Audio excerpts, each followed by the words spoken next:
How we doing, YouTube? Steve here.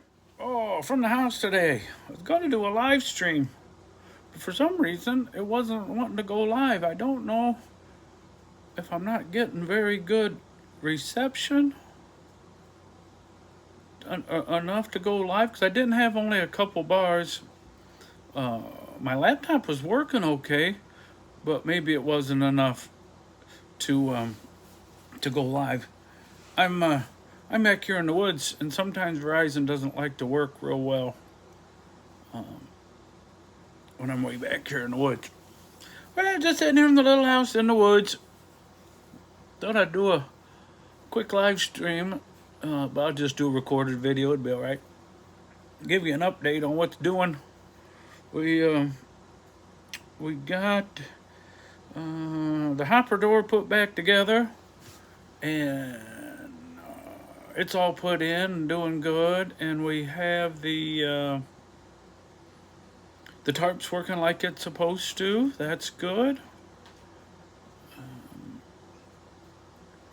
Got our rake cons for tomorrow to do a load of DDGs and a load of corn, and pick up a load of DDGs for Wednesday. Got that done. Got the carrier packet sent into that broker, Hancock. That's who I'm getting those loads from. And they do a lot of freight like that in our area. And family operations, seem like real good people. And then, what else did I do? Oh, I finished my, I had to send one more bit of insurance information into the factoring company, Smart Freight Factoring, and they're through bulk loads, is where I got connected with them. So that was a fairly easy process. I'd never had a factoring company before, so that was all new to me. And actually, I haven't done only a couple of rate cons in my career, really. Most everything's been through a company. I've been signed on with a company, so I don't usually get those. So I got those, and I signed those and emailed those back. I think that's what you're supposed to do. And then I'll get up pretty early tomorrow and run to over to South Bend and pick up that load, and it shouldn't be too bad a day, at least on paper. I'm not sure if I said, I think I did say that I was having a little radiator leak, and I put some stop leak in. I don't know. That's it. I think I talked about that on the tubes here. Well, I ordered that. Well, if I didn't, I've been having a little bit of radiator leak the last week or so. I'm pretty sure I put it on here. But I got that. I ordered that radiator on Saturday, and it should be here tomorrow or Wednesday at the latest. I was gonna do it myself, but when I was talking to my mechanic, it sounded like there was maybe just a little bit more to this than I thought, and they thought they could do it in a half a day. So that's only like $500. No, that's a little more than that, $700. Maybe not quite that much. I forget. I think they're $135 an hour. So, and they can do it. They're not going to work Friday. They're going to take a long weekend, and which is good for them. They work hard all the time. But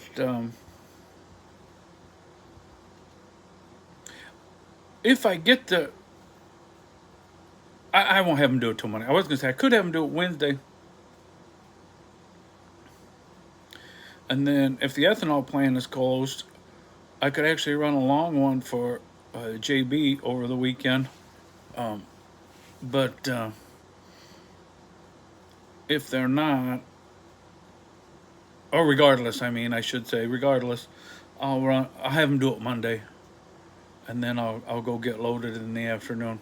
Probably better to do it Monday, because then I can drop it off on Sunday. My stepson can drop me off, and and then that truck will be nice and cool for him to work on it on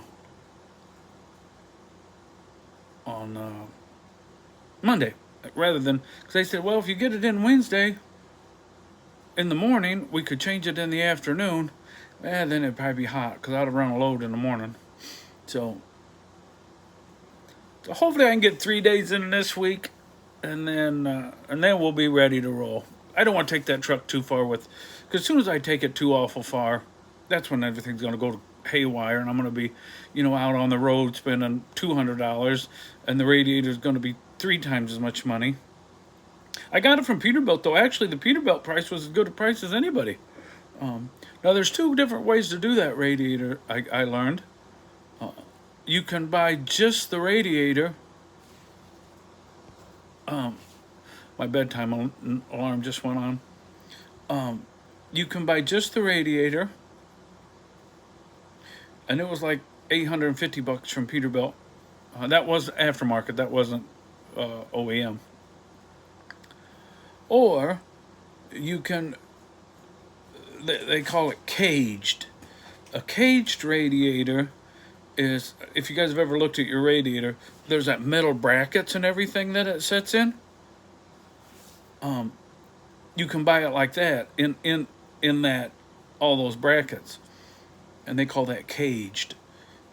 And I said, what's the difference? I was asking the parts guy there at Peterbilt in Portage, right off 94 there. And he said, time, basically. He said, when they're caged like that, you just pick them up and put the new one back in. He said, so it doesn't take very long. He said, otherwise you have to take that cage apart and then put this one in it. And but the difference in price, a caged one was $2,300. And that wasn't Peterbilt either. That was the OEM as well. So I said, let me get with my mechanics and see. I ordered the not caged anyway, but I said, let me get with my mechanics and see what they say. And they said, as long as, I guess there's some pins or something in it. They said, as long as those pins come out okay, it's not bad at all. But if those pins don't come out like they're supposed to, then it's not so good. So that's why I hesitated to do it myself, because my luck is they will not come out very good. And then I'll have myself in a pickle and it won't get put back together right for some reason. Or, it could be a mess. So these guys have done hundreds of them. Maybe not hundreds. Man, they probably have done hundreds of them. And so we'll get that done Monday morning. So that is all good. And then, and I got to get new brakes on it, new brakes and drums on it before wintertime. Actually, long before wintertime, before fall time. Because when I was in getting my last inspection at the boss shop there at Flying J in Gary, the guy that usually does my inspections and oil changes, he said those brakes will pass this time, but they won't pass the next time. So I mean, they were good enough to run this spring and summer, but I won't want to run them any longer than that. Like I said, I don't know how bad the drums are and everything, so I'm just going to get the brakes and drums. And I got a price for them from Peterbilt. All new brakes and drums for that thing, I think, was like $2,300-ish or something. I don't have it with me. It's in the truck. I got my book set right there. I was going to look to see tell you exactly what they quoted me. But I said, that's in the truck. So anyway, 9/23. I hope everybody's having a good week so far. Short week, holiday week, 4th of July. Everybody go do that. I don't know what the schedule is for Friday with a lot of places. Some of the big places are open, I see, but I said, hopefully I can work, but I'm not going to take that truck too far. So, all right, everybody, God bless, and we will talk again soon. Hope everybody's doing good.